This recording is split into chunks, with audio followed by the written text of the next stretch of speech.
Bonjour,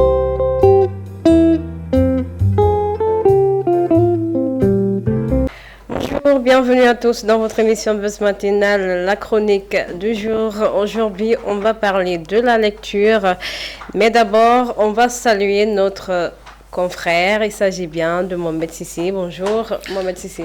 Oui, bonjour, très bien. Tu vas bien? Oui, je me porte très très bien. Alhamdulillah. Alors, tu es prêt? Aujourd'hui, on va parler de la lecture. Oui, je suis même prêt. D'accord. Si ça ne tenait qu'à moi, je ne souhaiterais même pas que le jeûne termine. D'accord. J'espère que tu aimes bien lire, toi. Oui, oui, c'est vrai. C'est cette lecture-là qui me permet aujourd'hui d'affronter le stress financier auquel je suis confronté. D'accord. Si- Comment ça? Hmm? Mais quand on te voit, on sent pas que tu es stressé, là. Ah oui, Parce que c'est toi le boss ici, non, normalement? oui, l'image, ça trompe. Hein. Hein? L'image, l'apparence est trompeuse. D'accord. Voilà. En réalité, je souffre. Tu souffres? Et cette souffrance est due au stress financier D'accord. auquel je suis confronté en ce moment. D'accord. Alors, c'est grâce évidemment à la lecture que je fais, que je fais très souvent avant de dormir, avant d'aller au lit. Je fais d'abord une lecture.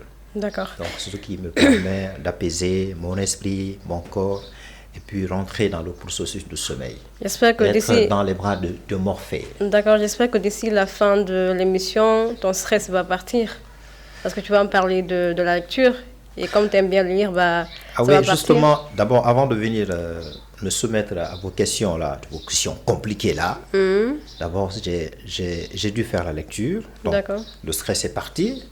Et avant même de terminer cette chronique-là, je suis sûr et certain, le stress va partir. Inch'Allah. Alors, ravi de vous retrouver une fois encore dans votre émission Buzz Matinale. La chronique du jour porte sur l'importance de la lecture. Comme je le disais au début, la lecture permet de développer la mémoire et les capacités cognitives. Alors, Mohamed Sissé, pourquoi doit-on lire? Il y a plusieurs bienfaits que l'on peut tirer de la lecture.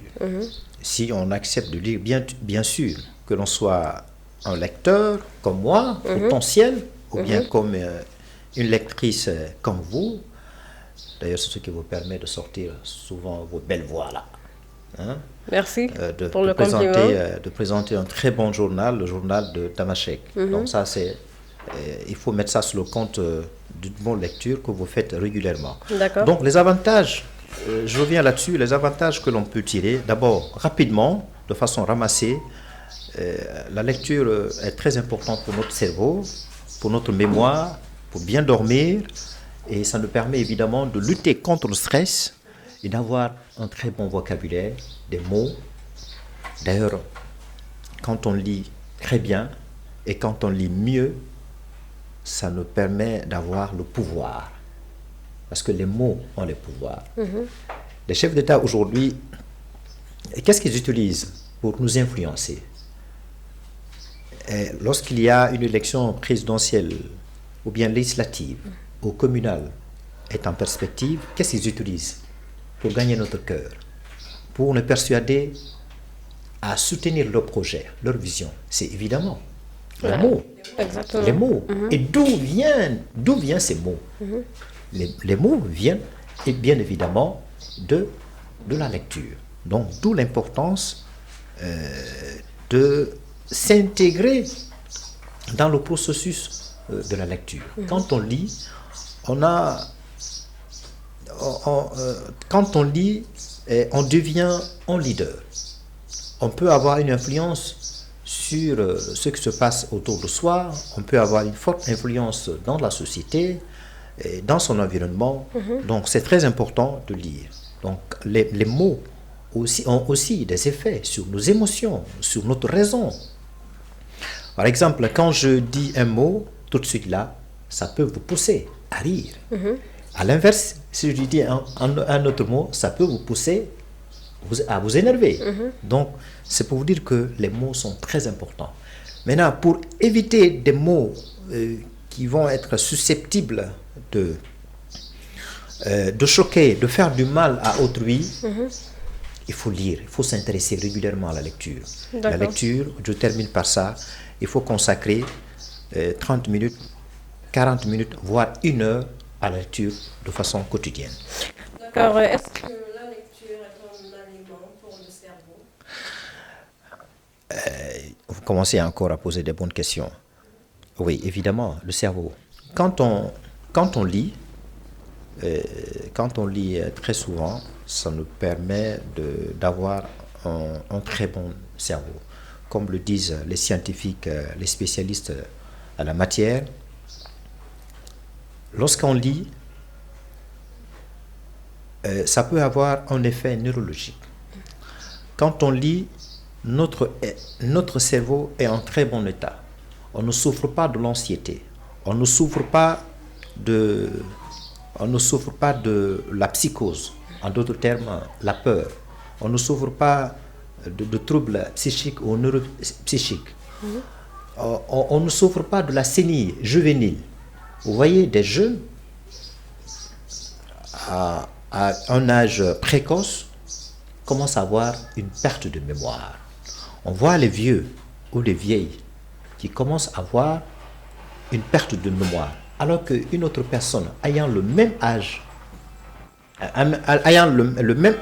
que cette autre personne-là, garde encore le cerveau. Le cerveau est en très bon état. Parce que tout simplement, la lecture qui le permet, évidemment, d'avoir un très bon cerveau. Et le cerveau reste en très bon état malgré l'âge de la vieillesse.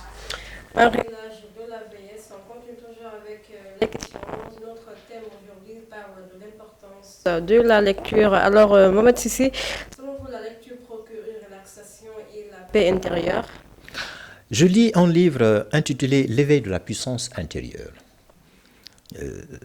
Certes, ce livre, il y a beaucoup d'auteurs qui sont des philosophes. Mais il accouche des très bonnes idées, des idées philosophiques qui permettent à l'être humain de se procurer un effet intérieur, de se sentir bien non seulement dans sa tête, mais aussi dans son corps. Alors, quand on lit, on réussit à se débarrasser de stress. Parce que souvent, c'est ce qui nous tue à l'intérieur. On souffre de l'anxiété, on souffre du stress, on souffre souvent, parfois le stress, même le stress financier. Maintenant, pour apaiser ces émotions-là, qui se trouvent en nous, les émotions, on ne peut pas s'en débarrasser. Elles se trouvent en nous, que ce soit les émotions paralysantes ou bien les émotions dynamisantes, peu importe, elles se trouvent en nous. Maintenant, pour les apaiser, pour les utiliser, comme on le souhaite, il faut lire. Quand on lit régulièrement, on peut calmer les émotions qui s'éveillent en nous, qui se trouvent en nous, comme la colère, comme la peur, comme le stress, comme le souci. Souvent, dans nos activités professionnelles, nous avons des soucis, nous avons le stress qui sont dus à nos activités professionnelles, ou bien des soucis qui sont dus à des situations personnelles et même à des situations familiales et environnementales. Maintenant, pour calmer ces soucis, le stress-là, il faut lire. Comme le disent là-dessus les scientifiques, la lecture peut permettre à quelqu'un qui lit de baisser le stress à 70%. Donc, quand on lit régulièrement, ça nous permet d'avoir la paix intérieure, ça nous permet d'avoir la sérénité, le calme à l'intérieur. Donc, il n'y a que la lecture qui peut nous offrir vraiment ce bien-être-là, ce bien-être intérieur. D'accord. Alors, est-ce que, je vais poser une autre question, la lecture améliore nos compétences conversationnelles, qu'en dites-vous? La lecture, ça nous permet, je disais tout de suite là, de trouver des mots justes, un vocabulaire très très riche. Si vous n'avez pas un très bon vocabulaire, et va de soi, vous ne pouvez pas bien vous exprimer. Si vous avez aujourd'hui la possibilité de vous exprimer, de vous asseoir sans ressentir aucun stress, aucune peur devant la caméra, c'est parce que vous avez l'habitude de lire, et donc cette lecture-là vous a permis d'avoir des mots riches, des mots justes. Donc, au-delà d'avoir un très bon vocabulaire, la lecture nous permet aussi d'avoir des connaissances. La lecture nous permet d'avoir des connaissances, par exemple, sur le nom des personnages, les personnages eux-mêmes, le vécu des personnages, les intrigues, l'histoire des personnages, les caractéristiques des personnages. La lecture nous permet également de s'ouvrir au monde extérieur, de comprendre les civilisations, les cultures des autres, non seulement les civilisations de soi, les cultures de soi, mais de la même occasion de connaître les civilisations des autres pays, des autres pays africains, des Européens, des Américains, des Chinois. Donc, vous êtes au Sénégal, vous êtes chez vous, dans votre champ, vous êtes en train de lire un bouquet. Donc, la lecture de ce bouquet-là, de ce bouquin plutôt, ça vous permet de faire voyager. Donc, du coup, de connaître l'histoire, la civilisation de la Chine, de l'Amérique, de la Guinée, même étant au Sénégal. Et tout ça, c'est grâce à ce bienfait-là. C'est grâce à la lecture qui vous permet de pouvoir voyager. Quelqu'un qui voyage, soit un immigré ou bien un aventurier, ce qu'il peut découvrir aux États-Unis, la lecture peut vous aider non seulement à découvrir, mais aller plus loin. Donc vous pouvez avoir des informations, vous pouvez avoir des informations sur la culture, sur la civilisation, le mode de vie, la pensée de ces pays-là, mieux que celui qui a réussi à se déplacer, aller dans ce pays-là, soit à faire une immersion. Donc, il est important de lire. Donc, encore une fois, la lecture vous permet d'avoir non seulement des vocabulaires très riches, des vocabulaires très justes, et pouvoir nuancer les idées, mais aussi ça vous permet non seulement de se connaître sa propre histoire, sa propre culture, sa propre civilisation, et évidemment connaître aussi la civilisation, la culture des autres pays. D'accord, mais est-ce qu'avec l'arrivée de l'Internet que nous voyons actuellement, que ce soit Facebook, Twitter, etc., est-ce que les gens ont le temps d'acheter un livre pour le lire? Parce que je pense que les gens sont beaucoup plus scotchés sur les réseaux sociaux que d'acheter un bouquet qui se vend à 20 000 ou à 25 000 et de le lire. Est-ce que les gens ont le temps maintenant de lire comme avant? En effet, Aminatou, vous mettez le doigt sur un engrenage, vous mettez sur un doigt sur un problème très sérieux auquel on est confronté aujourd'hui. Malheureusement, on est en train de voir le livre numérique.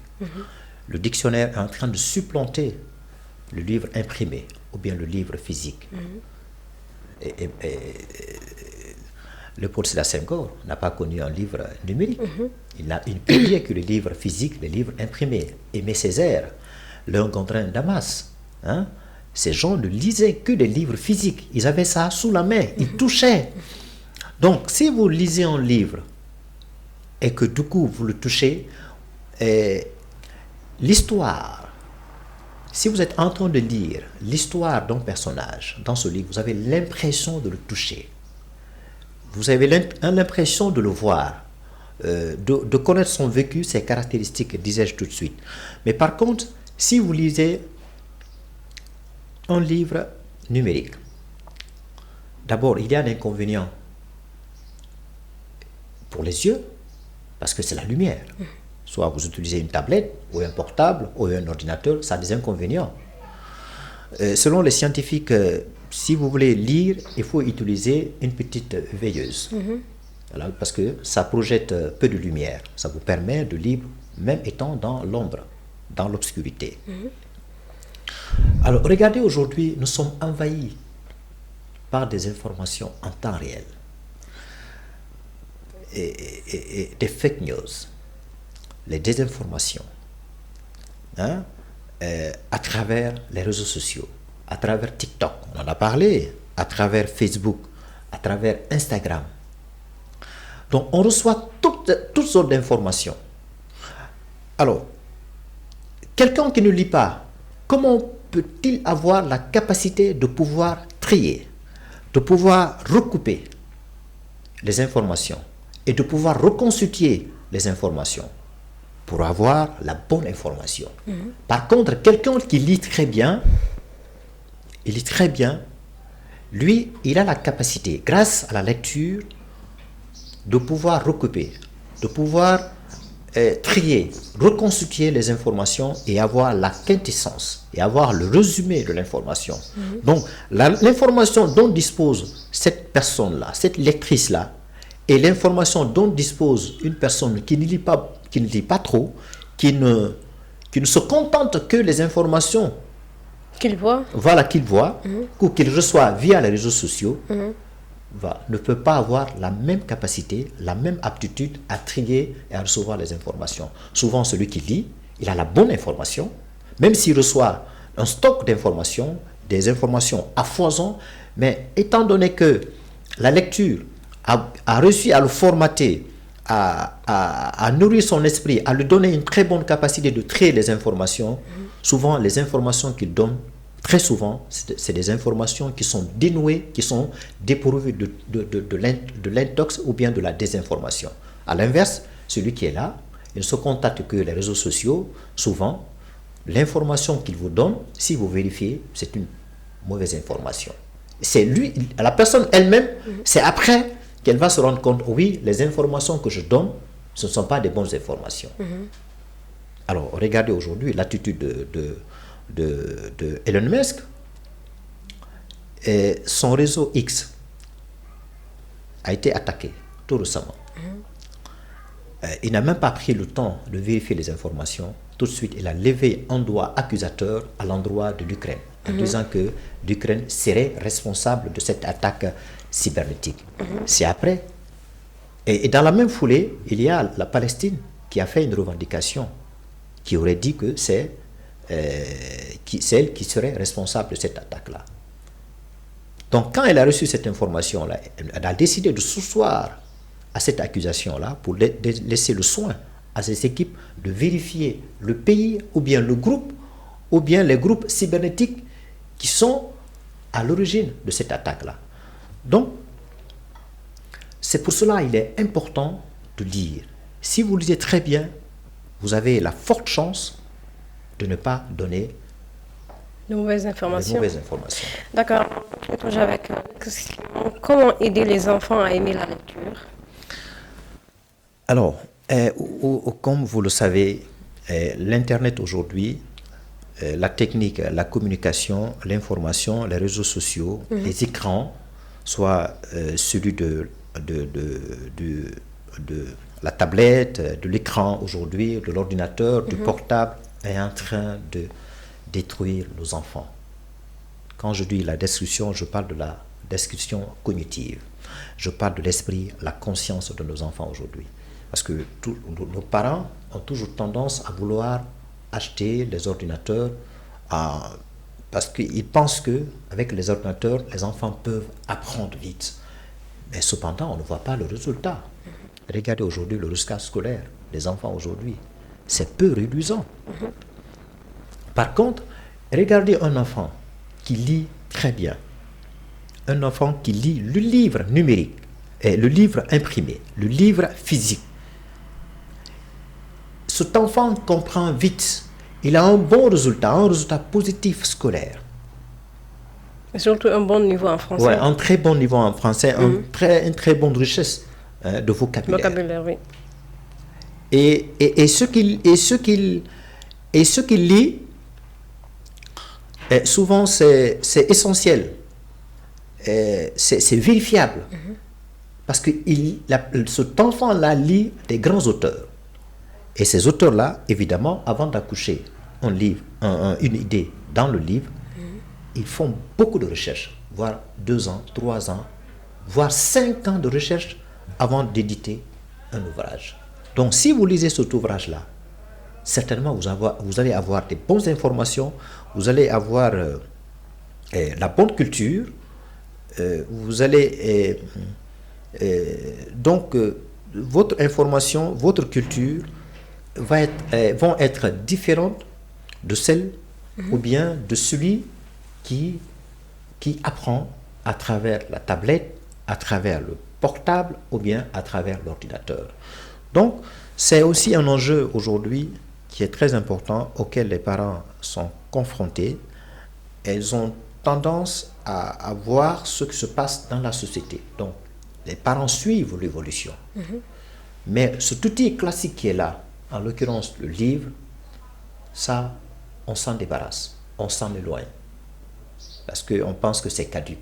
Or, le livre est inoxydable, il est irremplaçable, malgré l'évolution de l'Internet, malgré l'évolution surtout du livre numérique, physique, le dictionnaire, le dictionnaire numérique, oui.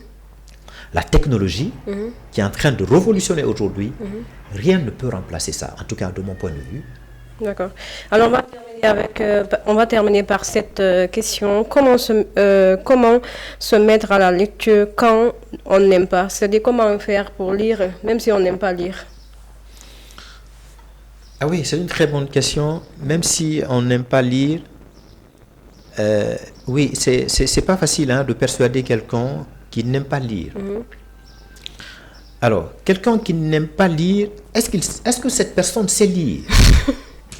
Voilà, c'est la question la plus importante qu'il faut se poser, surtout pour quelqu'un qui souhaiterait accompagner cette personne-là qui n'a pas le goût pour la lecture. D'abord, est-ce que la personne sait lire? Donc, il y a des techniques qu'il faut utiliser pour permettre à cette personne-là de pouvoir d'abord lire. On voit, il y a une pédagogie à partir de laquelle on peut accompagner cette personne-là qui est illettrée, qui est inalphabète, qui ne sait pas du tout lire. Mais même il y a des gens aussi qui sont illettrés mais qui n'aiment pas du tout lire. C'est pas que des analphabètes. Oui. Il y en a qui sont bien instruits, mais lire c'est tout à fait un problème. Oui, comment les persuader ces gens-là? Comment les persuader? Alors, moi, je pense que pour les persuader, pour les convaincre à s'intéresser à la lecture, avoir le goût de la lecture, il faut leur proposer concrètement les bienfaits. D'accord. Alors, au moment de la discussion, quand vous discutez avec la personne qui n'aime pas lire, qui n'a pas le goût de la lecture, votre façon de trouver les mots facilement, de trouver les mots justes, de bien raisonner, rien que ça peut l'impressionner, ça peut le séduire. C'est pas évident. Et si la personne vous contacte parce qu'il commence à être séduite, il commence à être impressionné par votre façon d'argumenter, de raisonner, c'est à partir de ce moment, vous allez profiter pour lui dire les bienfaits de la lecture sur le bien-être. D'abord, sur le cerveau. Si vous lisez bien, vous dites à la personne, si vous lisez bien, si vous vous intéressez à la lecture régulièrement, 5 heures, 30 minutes, ou bien à la limite 1 heure, vous consacrez ça à la lecture, tous les jours, ça peut avoir un bienfait positif sur votre cerveau. Votre cerveau serait évité à ce qu'on appelle la sénie juvénile, ou bien la perte de mémoire, ou bien le trouble psychique. Et ça vous permet également d'avoir une très bonne mémoire, de garder des choses que vous avez lues dans le livre, ou bien un ami dont vous avez perdu de connaissance depuis très longtemps, de vous rappeler de votre l'anniversaire de soi-même et même de votre épouse ou bien de votre copine ou bien de votre ami et de se rappeler les faits saillants de l'histoire de votre pays. Si c'est au Sénégal ou bien la Guinée ou bien la Côte d'Ivoire, si la personne il est originaire de ce pays-là, donc c'est important.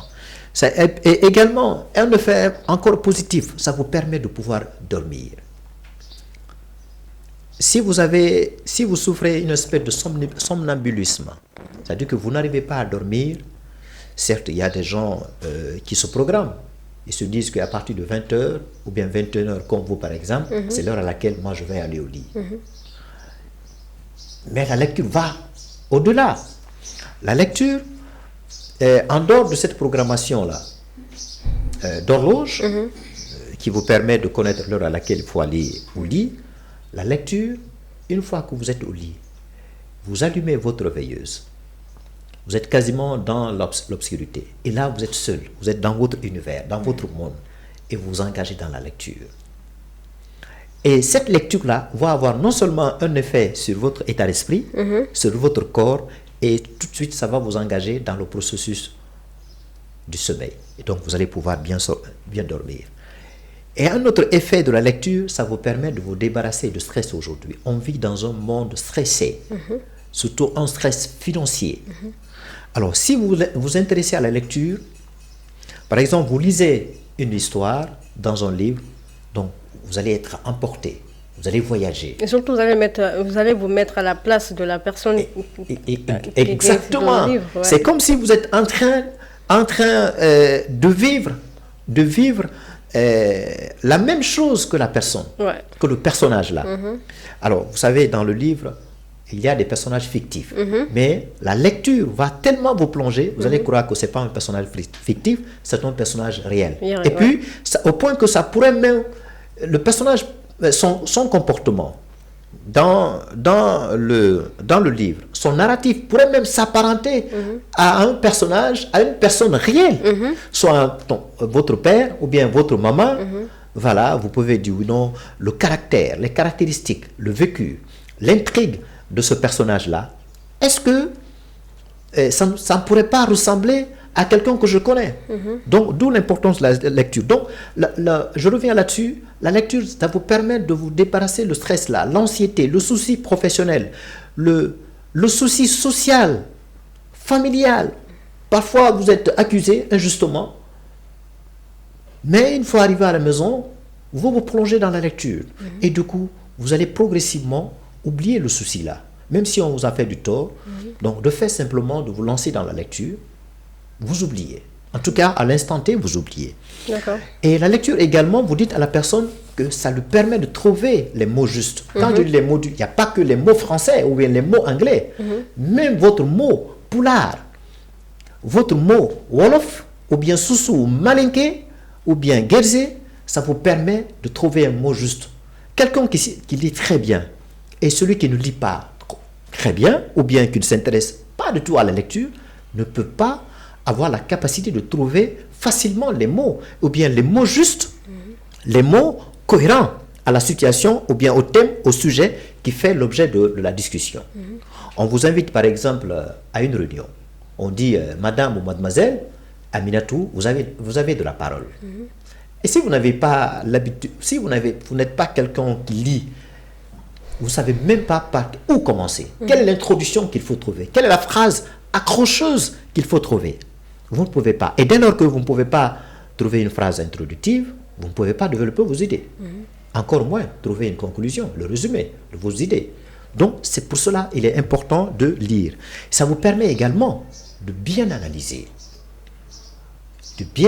une situation. Je tombe sur une information tout de suite, sur le cas de Zelensky, ou bien de la Trump, cerner le personnage. Ou bien différencier le personnage de ces deux, de ces deux personnes-là. Qu'est-ce qui me permet? C'est la lecture. Parce que je vais fouiller, je vais analyser, je vais disséquer. Et qu'est-ce qui me permet ça? C'est évidemment la lecture. Parce qu'il y a une méthode, il y a une approche à partir de laquelle je peux faire des recherches. Même si c'est Google ou bien un livre, je sais comment il faut recouper, comment il faut recenser les éléments saillants, les éléments importants, comment il faut résumer, ce qui me permet évidemment de tirer les éléments substantiels. Donc, si je donne des informations concernant la caractéristique de Zelensky et celle de Trump, je pourrais à 80% persuader mon interlocuteur ou bien mon interlocutrice. Et je termine par ça. La lecture, c'est comme une fois, les effets sont importants, ça vous permet de ressentir l'empathie. L'empathie. Là où je suis comme ça, l'empathie me permet de connaître les besoins, quasiment les besoins de Aminatou, les besoins de mon proche. Le besoin, soit la personne souffre, soit la personne souffre de stress. Donc je dois tout de suite connaître, oui, c'est ce dont la personne a besoin. C'est-à-dire de se mettre à la place de l'autre. Exactement, de se mettre à la place de l'autre. Donc, voilà l'importance de la lecture. Donc, la lecture nous permet de nourrir notre esprit, de nourrir notre mémoire. Ça nous permet de nous donner des bons vocabulaires et lesquels vocabulaires? Les vocabulaires qui sont vraiment riches. Et ça nous permet évidemment de s'ouvrir au monde extérieur, de comprendre la civilisation, la culture de l'autre. Ça nous permet de nous apaiser, et ça nous permet d'être sages, calmes et sereins. La lecture est un moyen simple de vous améliorer dans le quotidien. Elle vous permettra d'être plus en phase avec vous-même comme avec le monde qui vous entoure. C'est par ces mots qu'on va boucler cette chronique qui avait pour thème la lecture, l'importance de la lecture. Merci à vous, Mohamed Sissi, d'être venu. Toujours avec plaisir de partager le plateau avec vous. D'accord, on se retrouve demain. Inch'Allah. Oui, Inch'Allah, le jour saint, le jour béni, le vendredi. On est dans le mois saint, béni.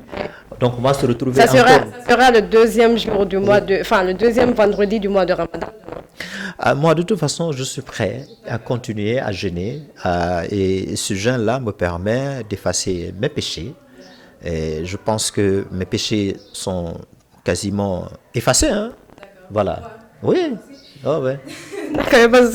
Donc, merci à Toufa aussi d'être toujours là à nous accompagner derrière les caméras. Oh, oui. Parce qu'elle est tellement brave. Merci à elle. Oui, merci. Je la remercie beaucoup. Elle est très brave, très régulière, très dégourdie. Elle nous accompagne sur toute la ligne. D'abord, le tournage qui permet de réaliser cette émission. Lorsque je lui ai proposé ce concept-là, et j'ai proposé la personne avec laquelle je vais faire cette chronique-là, elle n'a pas hésité. Elle dit c'est une très bonne chose. D'accord. Et aussi derrière, elle est là à monter, à exporter. À ne plus finir. À ne plus finir. Voilà, merci à elle. Et voilà. Donc voilà, fidèles abonnés de la télévision Tamashek, c'était votre chronique qui avait pour thème l'importance de la lecture. On se retrouve demain. N'oubliez pas d'aller sur YouTube pour nous regarder, vous likez, vous partagez, vous commentez et surtout n'oubliez pas aussi d'activer la cloche de notification. On vous donne rendez-vous demain. Portez-vous bien. Au revoir.